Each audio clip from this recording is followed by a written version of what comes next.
আসসালামু আলাইকুম, কেমন আছেন সবাই? আমরা দিয়েও যে এত সুন্দর আচার তৈরি করা যায় বা মোরব্বা, ঝাল টক মিষ্টি মোরব্বা না খেলে কেউই বুঝবে না।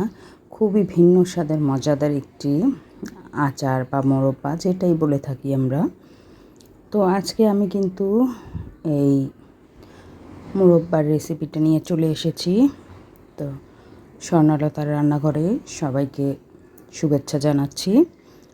আর যারা চ্যানেলটিকে সাবস্ক্রাইব করেনি তারা অবশ্যই সাবস্ক্রাইব করে ফেলবেন, লাইক কমেন্ট শেয়ার করে দিবেন আর বেল আইকন বেলটিতে ক্লিক করে দিবেন। তো চলুন দেখি কিভাবে আমি এই আচারটা তৈরি করেছি।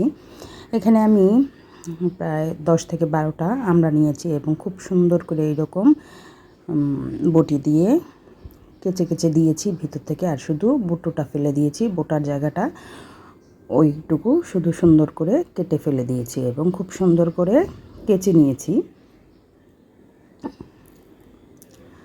তো এর মধ্যে আমি প্রায় 1 কাপ পরিমাণ চিনি দিয়ে দিলাম। চিনিটা দিয়ে এর মধ্যে 2টো তেজপাতা আর 2টো দারচিনি দিয়ে ঢেকে রেখে দিলাম চিনিটা গলা অবধি। তো এদিকে আমি কয়েকটা শুকনো মরিচ নিয়েছি আর রাঁধুনির পাঁচফোড়নটা নিয়েছি। তো এগুলো খুব ভালো করে ভেজে নেব এবং ভেজে এটাতে একটু মিক্সারে দিয়ে গুঁড়ো করে নেব। আর অন্যদিকে কিন্তু চিনিগুলো গলে গিয়েছে। আপনারা চাইলে যদি না গলে তাহলে সামান্য একটু পানিও ব্যবহার করতে পারেন। তো এইভাবে কিন্তু আমি ঢাকনা দিয়ে ঢেকে রেখে দেব। খুব হালকা আছে আস্তে আস্তে আপনার আমড়াটা সেদ্ধ হতে থাকবে। দেখুন আমড়াটা কিন্তু খুব সুন্দরভাবে সেদ্ধ হয়ে এর রং পরিবর্তন হয়ে গেছে। আমি একটু আবার উল্টে দিচ্ছি, উল্টে দিয়ে তারপরে আবার বাকি অংশটাও কিন্তু আবার খুব সুন্দর করে সেদ্ধ করে নেব। সম্পূর্ণভাবে সেদ্ধ হয়ে আসলে তখন আমি যে পাঁচফোড়নের গুঁড়োটা রেখেছিলাম সেটা ব্যবহার করব। আর আমি এখন এখানে স্বাদ মতো লবণ দিয়ে দিচ্ছি। পরিমাণ মতো আপনারা লবণটা দিয়ে দিবেন।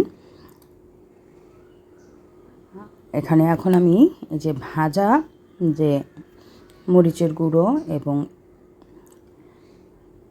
পাঁচফোড়ন সেটাও কিন্তু আমি ব্যবহার করব। তো আমি রাঁধুনির ভিনেগারটা ব্যবহার করেছি এখানে প্রায় 1/2 কাপ পরিমাণ রাঁধুনির ভিনেগারটা দিয়ে খুব সুন্দর করে এটাকে কিন্তু আমি সেদ্ধ করে নিয়েছি। এখন কিন্তু পাঁচফোড়নগুলো দেওয়ার পালা। পাঁচফোড়নটা দিলে কিন্তু স্বাদটা অন্যরকম আসে। পাঁচফোড়নটা আমি কিছুটা দিয়েছি আর কিছুটা নামানোর আগ মুহূর্তে আমি দেব। তো খুব ভালোভাবে এটাকে কিন্তু নেড়ে চেড়ে মিশিয়ে নিচ্ছি এবং দেখতেই পাচ্ছেন আস্তে আস্তে কিন্তু চিনির শিরাটা খুব সুন্দর করে ঘন হয়ে আসছে। আর এখানে আমি স্বাদ বাড়ানোর জন্য একটু বাটালির গুড় দিয়ে দিলাম। তালের গুড় আমার এখানে ছোট তালের বাটালি, সেইখান থেকে আমি 2টা ছোট ছোট তালের বাটালি দিয়ে দিলাম একটু স্বাদ বাড়ানোর জন্য এবং কালারটাও কিন্তু পরিবর্তন হয়ে যাবে। গুড়ের কালারটা কিন্তু খুব সুন্দর আসে গুড় দিয়ে।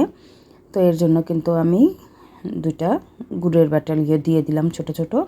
তো এগুলা কিন্তু খুব সুন্দর করে নেড়ে চেড়ে মিশিয়ে নিলে কিন্তু কালারটা খুব সুন্দর পরিবর্তন হয়ে যাবে। দেখতেই পাচ্ছেন আস্তে আস্তে কিন্তু গুড়ের মতো কালারটা চেঞ্জ হয়ে যাচ্ছে, একদম কালো হয়ে যাচ্ছে।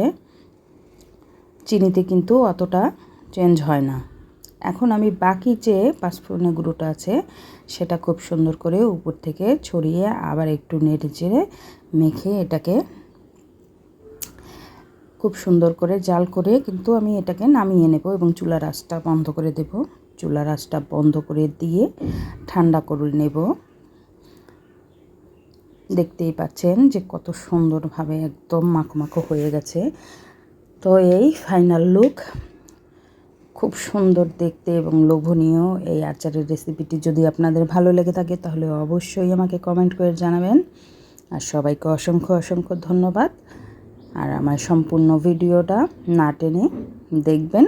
সবাইকে ধন্যবাদ জানাচ্ছি। আজকের মতো বিদায় নিচ্ছি। সবাই ভালো থাকবেন, সুস্থ থাকবেন। আল্লাহ হাফেজ। আসসালামু আলাইকুম।